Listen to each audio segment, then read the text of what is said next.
Hello la Didi Family, j'espère que tu vas bien. On se retrouve aujourd'hui pour une de mes toutes premières expériences, de mes tout premiers DIY. Je lance cette toute nouvelle série où je vais venir tester des nouvelles choses, me lancer des petits défis et tout, donc j'espère que ça te plaira. Cette fois-ci, on va se lancer dans la confection de la chantilly de karité. Apparemment, elle a des propriétés incroyables, merveilleuses. J'ai trop hâte de tester ça. Ça remplace apparemment tout un tas de produits. Voilà, capillaire, de produits pour le corps, etc. Et puis, dans cette vidéo, moi je vais tenter tenter, j'ai bien dit, parce que c'est la première fois que je vais essayer. Et puis, vous expliquer un petit peu en quoi ça peut être intéressant. On y va? D'abord, Kezako. La chantilly de karité, c'est tout simplement un mélange entre du beurre de karité et différentes huiles. Voilà.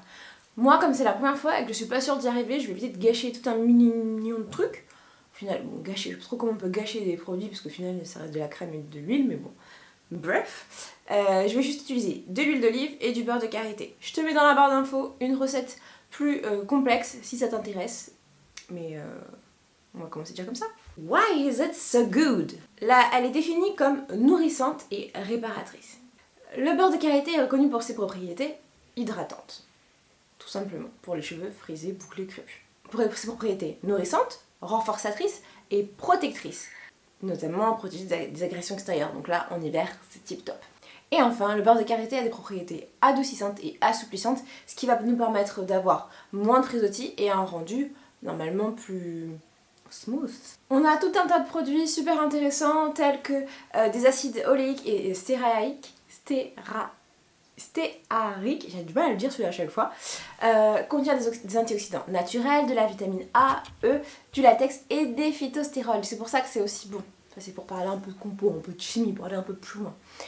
Bon, on attaque maintenant chapitre 3, la fabrication. On va prendre du coup du beurre de karité. On va en avoir besoin d'une quantité de 45 grammes. Ça c'est de retenir par cœur, la recette très très dure. On va avoir besoin d'huile d'olive bio, de la zeytoun. On va en prendre 30 grammes. J'ai fait un mix par rapport à plein de recettes que j'ai trouvées, les gars, donc c'est pour ça que je vous dis, j'ai essayé de me souvenir de ce que je m'étais dit. On va avoir besoin, niveau ustensile, d'un bol pour faire le mélange. On va avoir besoin de quoi faire un bain-marie, moi j'ai pris ça, voilà. On va avoir besoin d'une petite balance parce que je ne sais pas de tête faire 30 grammes et 45 grammes de chantilly. D'une cuillère et d'un fouet. Je filme là-bas aussi, c'est pour ça. Je pense que vous voyez le trépied avec mon téléphone en train de filmer. Bien sûr, je l'ai pas dit, mais j'ai un petit bol, un petit contenant pour pouvoir venir fermer et conserver ma chantilly si j'ai réussi, croisez les doigts. Juste un petit truc que j'ai trouvé dans la littérature. Si on met plus d'huile que de beurre, alors on va avoir une texture un peu plus lisse, crémeuse. Et on va avoir une texture un peu plus ferme, un peu plus épaisse si on met plus de beurre que d'huile. Moi, c'est le choix que j'ai fait. Pour avoir une chantilly au top, il faut avoir quand même une composition à 50-60% de beurre de karité. On va voir ça tout de suite. First step, faire fondre au bain-marie le beurre de karité.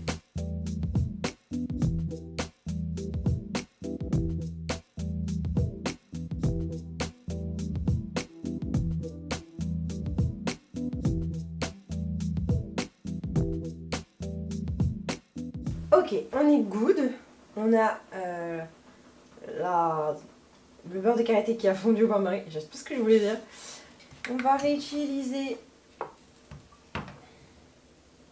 ceci. On a dit 30 grammes. C'est de l'huile d'olive bio pressée à froid. Et là, c'est l'étape, moi, que je trouve délicate. Et j'aurais pensé qu'il fallait le faire à froid. Mais apparemment, on peut le faire directement. Alors, je mélange tout. J'ai l'impression ça me fait trop marrer de faire ça.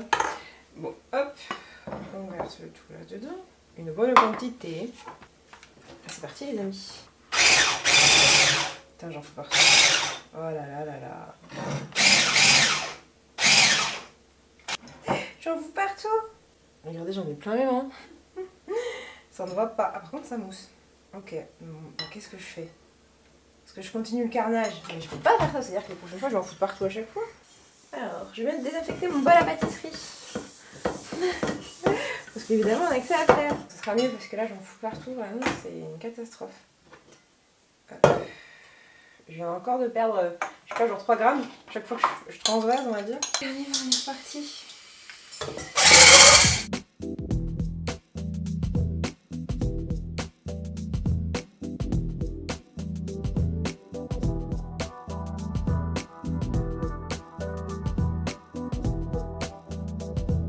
Ça ne chantilly pas.